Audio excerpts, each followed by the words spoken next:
capacity. Let's bring in Sheldon Whitehouse. He's the Democratic senator from the state of Rhode Island, and he joins us from there. Senator Whitehouse, thank you very much for joining the program. I just want to get your reaction, first of all, to Nancy Pelosi's call that if President Trump is not removed by the cabinet on the grounds of incapacity, then he should be impeached.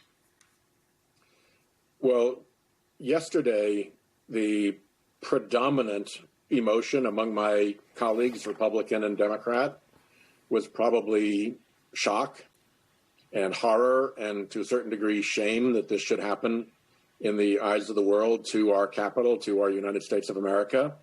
But very, very close behind that was an enormous anger on both sides of the aisle. And I think that this may be the line that Trump has crossed that is finally the step too far for his Republican erstwhile supporters in the Senate.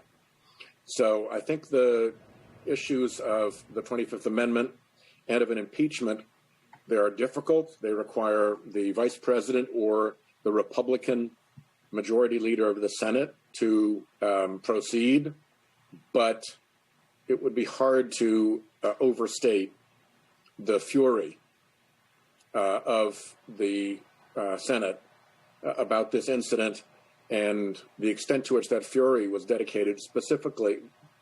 pointed specifically at Donald Trump. Senator, Joe Biden will be inaugurated as the next president of the United States on January the 20th. So Donald Trump only has 12 days left in the White House. What would be the point of impeaching him or trying to get him removed early? Why do you think that's important? Well, there'd be two. One would be to make a mark that this kind of conduct is totally unacceptable. It doesn't matter if you only have 2 weeks left. This is going to be something that we're going to put a line down on for future administrations, that you may not cross this line, you may not engage in this kind of behavior, and you will be sanctioned for it if you try. I think that is worth doing, even if it's only 12 days left. The other concern is that we now have 10 living secretaries of defense. Every living former secretary of defense serving both Republican and Democratic presidents has warned about what Donald Trump could get up to in the next 12 days. This is a man who seems a little bit unhinged. And you see the people flocking out of the White House. You see a cabinet secretary quit. You see his lawyer in the elections case in Pennsylvania abandon him.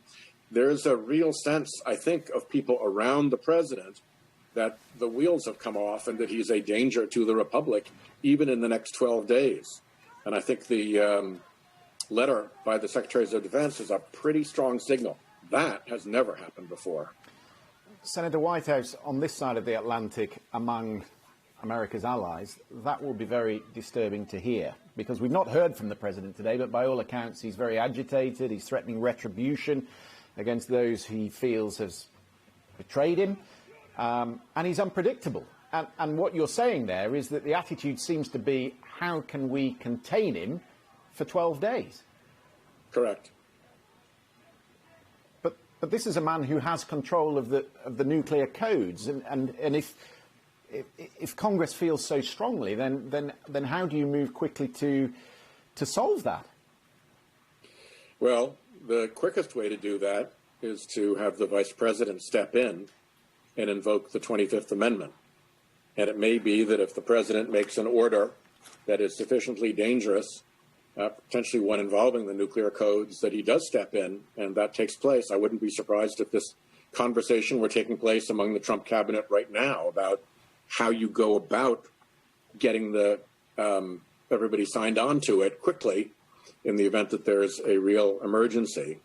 This isn't the first time this has happened. At the end of the Nixon presidency, the Pentagon put in steps to try to protect the country against his meandering thoughts, his drunkenness, his resentments, and the fact that he was not fully of sound mind towards the end. And so I'm confident that, we'll be able to work our way through this. But just saying it's only 12 days doesn't answer the question. Not when every living Secretary of Defense has warned that this man is dangerous and he should not use his power in this way. I want to explore the fury that you talk about within the Senate chamber. By all accounts, Vice President Mike Pence was very angry. Elaine Chao has just resigned. She's the wife of Mitch McConnell, and we heard from him yesterday on the Senate floor. Mitch was coldly furious. How is that fury directed at the likes of Josh Hawley and Ted Cruz, those within the Republican caucus who facilitated some of this? I think there's going to be a lot of conversation in the Republican caucus about that.